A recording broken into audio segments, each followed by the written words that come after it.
O tema desse vídeo agora é muito sério, na verdade. Bem, como todos os temas que a gente aborda aqui são todos muito sérios, mas esse é muito sério porque tem a ver com uma reflexão sobre o futuro, né? Sobre o mundo pós-pandemia e mesmo durante a pandemia também, né? Como a gente vai lidar com isso agora e resistir a isso, sobreviver a isso e o que a gente pode encontrar depois. O interessante desse momento aqui é que tem feito com que as pessoas passem a prestar atenção a certos criadores de conteúdo, ou criadores de conhecimento, na verdade, pessoas que trabalham no âmbito científico, nas universidades, ou mesmo na internet, mas através da visão da ciência. Então muita gente passou a conhecer o Átila Yamarino, que já tinha um trabalho bem longo na internet, na verdade, passaram a conhecê-lo a partir do coronavírus, então foram ouvir um cientista que pesquisa na biologia epidemias, então ele vem nos mostrar aqui nas suas lives o que poderia acontecer, quais eram os cenários possíveis para isso, como lidar com isso, como enfrentar isso. Esteve no Roda Viva, que deu uma ótima entrevista lá, e outra pessoa também que se destacou, e que muita gente tem ouvido agora, e que tem ajudado a debater esse momento, mas em outra área, que é na economia, e é a Mônica De Bolle. Ela esteve ontem no Roda Viva, foi uma ótima entrevista também, e o que eu achei mais chamativo ontem, na verdade, foi ela reforçar a noção de quão singular esse momento, quão inédito esse momento. Nunca vimos nada parecido antes. Outra pessoa também que já conhecia de antes disso, mas que nesse momento tem feito artigos tentando compreender esse momento na China. A princípio, logo quando surgiram as primeiras notícias na China, foi a Rosana Pinheiro Machado, né? E ela tem esse livro aqui, Amanhã Vai Ser Maior, no qual ela analisa a trajetória até agora, quando começam as manifestações em 2013 e depois o impeachment da Dilma até chegar nesse momento agora. É claro que ela não tinha como prever que a pandemia nesse livro, né, mas como a gente tem agora no poder uma pessoa completamente incompetente para lidar com isso.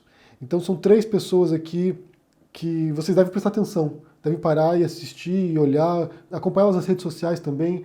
É o Átila, a Mônica De Bolle e a Rosana Pinheiro Machado, para vocês poderem ter uma visão um pouco mais sofisticada desse momento. Não tanto preto no branco, mas as sutilezas disso. Eu quero falar um pouquinho mais sobre a Mônica De Bolle em seguida, mas antes quero deixar uns avisos aqui. Lembrar que o meu livro, A Impureza da Minha Mão Esquerda, está de graça na Amazon até sexta-feira, até o dia 24 de abril. Então, se vocês não baixaram ainda, vão lá na Amazon, baixem, pode baixar para o Kindle, pode baixar para o app no celular da Amazon, da Kindle também, ou no computador. Então você pode ler esse livro. Como eu fiz mês passado também, com 4 livros meus, agora estou disponibilizando mais um livro para que vocês possam ler na quarentena e se entreter nesse momento aí, enquanto a gente aguarda o retorno à vida como era antes, se é que é possível, né? Esse é outro ponto que a gente vai analisar também nesse vídeo. Então, retornando aqui ao Roda Viva de ontem, como eu disse, ela ressalta muito o caráter único disso, desse momento. Nunca vimos nada parecido, na era moderna, pelo menos. Não é igual à crise de 29, não tem os mesmos elementos, não tem os mesmos princípios, não tem a mesma origem, é uma outra coisa. Essa crise econômica, e ela falou ali na entrevista algumas vezes em depressão econômica, ou seja, muito mais grave do que uma recessão, essa depressão econômica possível agora tem como origem, como causa esse vírus, a pandemia. É global, muitos países do mundo agora estão fechados, alguns começam a ensaiar um retorno. Aqui na Espanha a gente começa agora a planejar uma volta. Até tem uma reportagem hoje mostrando uma medida que é ridícula do governo aqui da Espanha, de que as crianças vão poder sair agora com os pais. Inicialmente disseram que poderiam ir para a rua um pouquinho, sair numa praça, uma coisa assim, sem poder brincar no parquinho, mas poder sair na rua. E agora divulgaram que vão poder ir ao mercado e ir a banco com os pais. O que é ridículo. Os caras que pensaram isso não têm filho, não é possível. O mercado, a criança quer pegar tudo, quer ficar no carrinho, então assim, tem bem mais chance de se contaminar do que numa praça ou numa rua qualquer. Mas em muitos países que já tiveram a quarentena horizontal, que é a única quarentena que tem, né? A quarentena total, os países que tiveram isso estão agora lentamente pensando numa saída. E como reaquecer a economia, né? Porque o debate da Mônica De Bolle tem a ver com esse sentido, né? De o que vai acontecer com a economia, o que vai acontecer com os mercados, o que vai acontecer com o seu trabalho.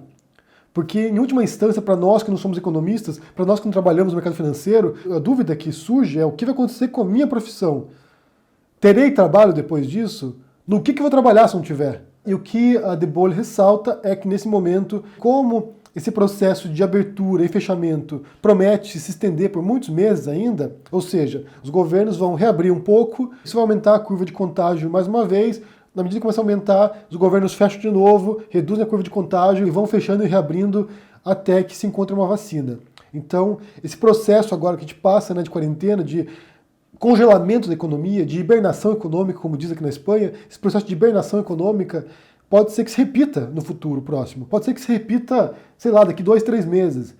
Então, para isso, segundo a Debole, segundo outros economistas também que falam sobre isso, é necessário que os governos agora atuem para proteger as camadas mais frágeis da sociedade, aqueles que vivem da expressão da mão para a boca, que é assim, ganha o dinheiro e vai comer porque não tem uma poupancinha para suportar um mês, nem dias às vezes.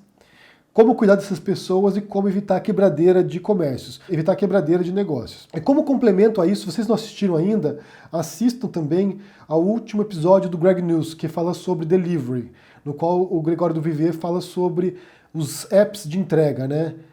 Porque isso já prenuncia também o futuro, já prenuncia o que vai acontecer depois, durante a recessão, durante a depressão econômica que vier. Porque o que acontece nesse momento? A gente tem todo mundo em casa, ou uma boa parte das pessoas em casa, na quarentena, e só trabalham, só operam serviços essenciais. Então, mercados, algum tipo de serviço adicional, fábrica, alguma fábrica ou outra que fornece para os mercados, agricultura, alguma coisa ou outra que ainda continua funcionando. A imprensa também, que é outro serviço essencial, e alguns entendem que serviços de delivery também são essenciais, porque as empresas têm que entregar os produtos, né? Você tem, por exemplo, a Amazon. A Amazon é uma empresa que disparou em crescimento nesses últimos dias. Eu li aqui uma reportagem, eu acho que foi no Washington Post ontem, falando que a Amazon vai contratar 75 mil pessoas nos Estados Unidos. Por que acontece? A gente vê aqui um dos elementos mais básicos do capitalismo, que é essa força de acumulação. Então o que aconteceu nesse momento? Tudo fechado. Lojas fechadas, restaurantes fechados, tudo fechado. Onde você vai comprar alguma coisa? Você precisa de uma furadeira, sei lá.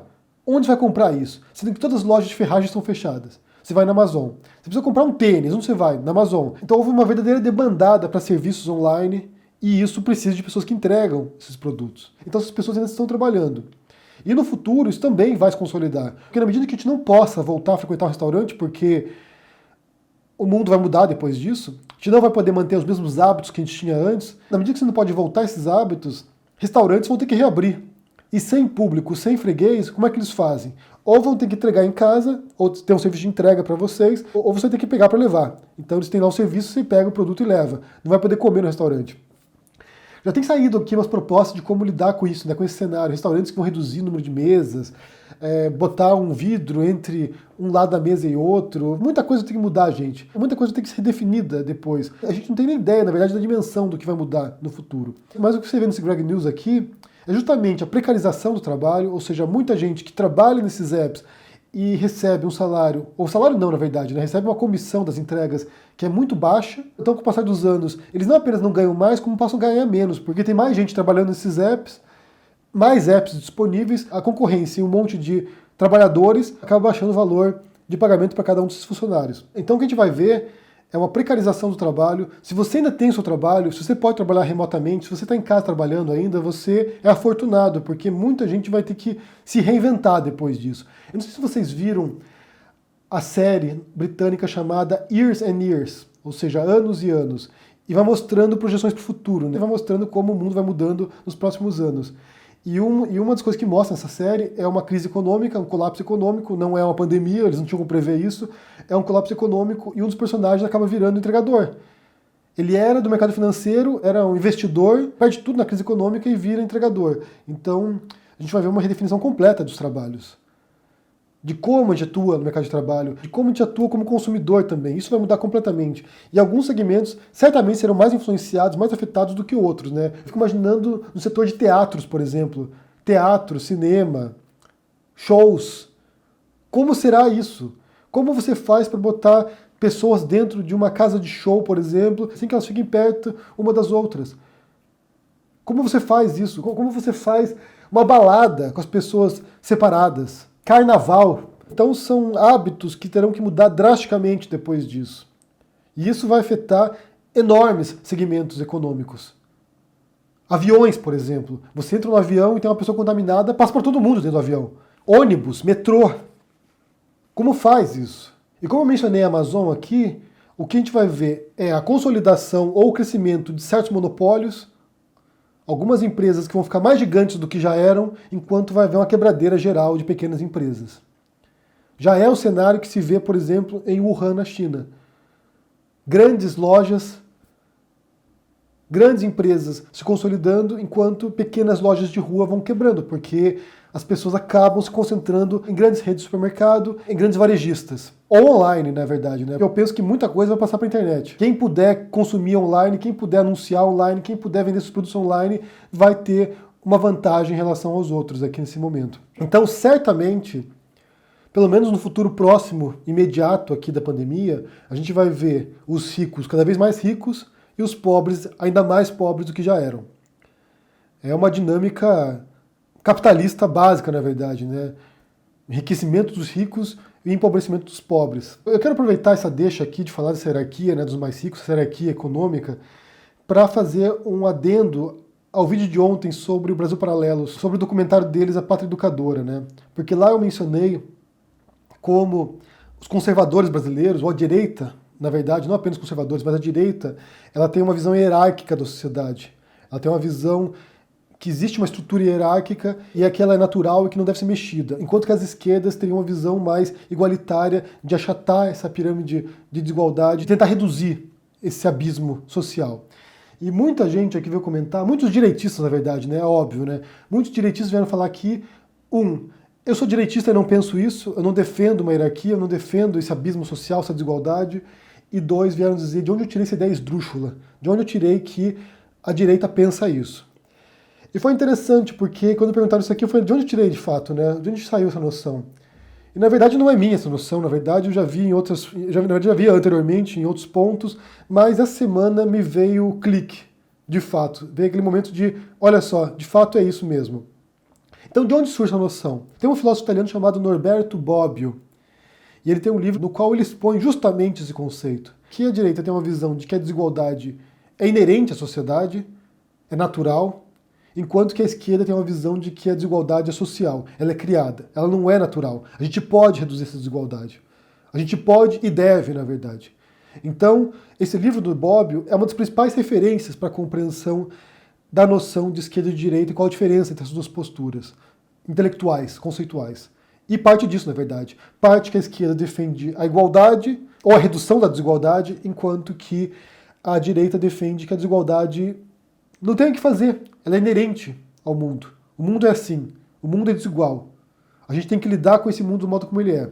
Eu quero ler um trecho do livro dele, que é o capítulo 6º, o finalzinho do capítulo 6º, aqui no qual ele fala o seguinte: pretendo simplesmente reafirmar minha tese de que o elemento que melhor caracteriza as doutrinas e os movimentos que se chamam de esquerda, e como tais têm sido reconhecidos, é o igualitarismo.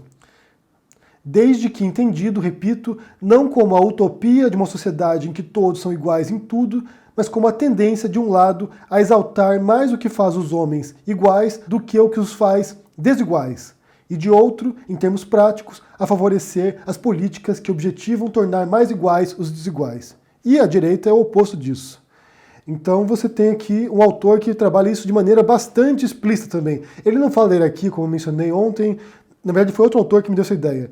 E um outro autor que menciona também essa postura de valores, na verdade, de igualdade e desigualdade, é o George Lakoff, nesse livro aqui, Don't Think of an Elephant, que é, em português, Não Pense em um Elefante, no qual ele mostra como enquadrar o debate, né? Como você prepara um debate intelectual, um debate conceitual a partir de valores progressistas ou direitistas, e ele mostra aqui justamente isso, né? Como a esquerda tem essa noção igualitária de redução da desigualdade e a direita tem um valor hierárquico, estrutural. E outro autor que me deu essa ideia, na verdade foi essa semana, relendo o livro dele, foi o Nietzsche. O Nietzsche, no livro dele, O Anticristo, ele fala justamente isso.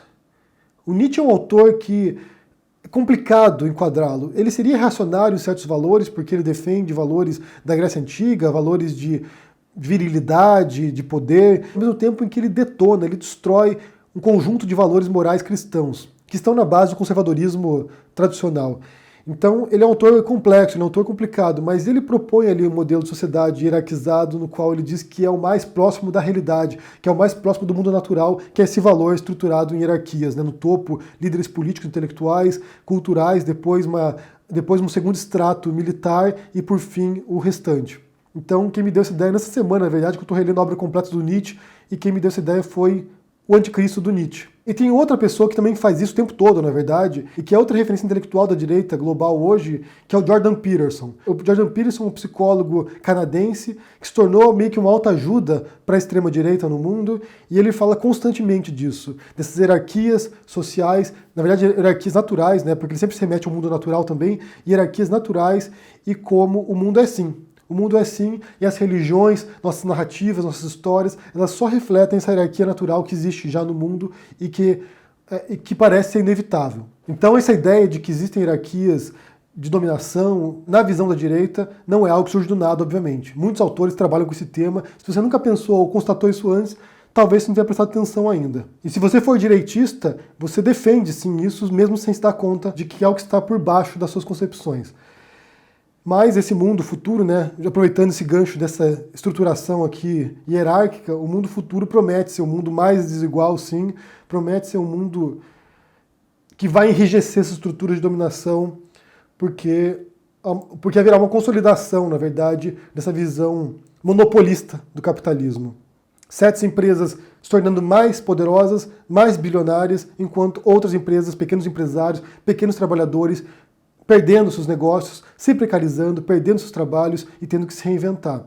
Pode ser que dure um tempo isso, até que a economia volte ao normal. Segundo a Debole no Roda Viva, ela prevê que isso vai estar presente no governo Bolsonaro até 2022 e o próximo governo, quem assumir depois, o próximo ministro da Economia que terá que lidar com a saída dessa crise. Então a gente está vendo aqui adiante alguns anos de momentos difíceis, complicados para muita gente. Como eu disse, se você tem esse trabalho ainda, o seu negócio está funcionando, você tem sorte. Você é uma pessoa afortunada nesse momento porque a previsão não é positiva. Mas a gente vai sobreviver. Como eu disse aqui, já tivemos crises profundas mesmo. A crise de 29 foi extremamente prejudicial para o mundo, foi muito profunda mesmo, muito duradoura, e saímos dessa. O mundo se reinventou, a economia voltou a funcionar, teve época de prosperidade, tiveram outras crises posteriormente, momentos de recuperação. Então, assim, é difícil para nós vivermos isso, mas continua, a história continua. A gente vai sobreviver a isso, a gente vai passar por isso, vai ser duro, vai ser pesado, mas a gente vai sobreviver a isso e veremos também no futuro prosperidade de novo. Então não dá para dizer que vai ser resto da vida agora assim. As coisas vão melhorar depois, mas a princípio vai ser punk o negócio. Então eu recomendo que vocês assistam ao Roda Viva da Mônica Debole de ontem, que foi muito bom, muito interessante, ao quadro do Greg News desse final de semana sobre delivery, que conheço o trabalho do Átila, da Mônica Debole e da Rosana Pinheiro Machado nas redes sociais. Confira o livro dela também, que é muito bom. E vá na Amazon baixar o meu livro lá, A Impureza da Minha Mão Esquerda, que está de graça até sexta-feira.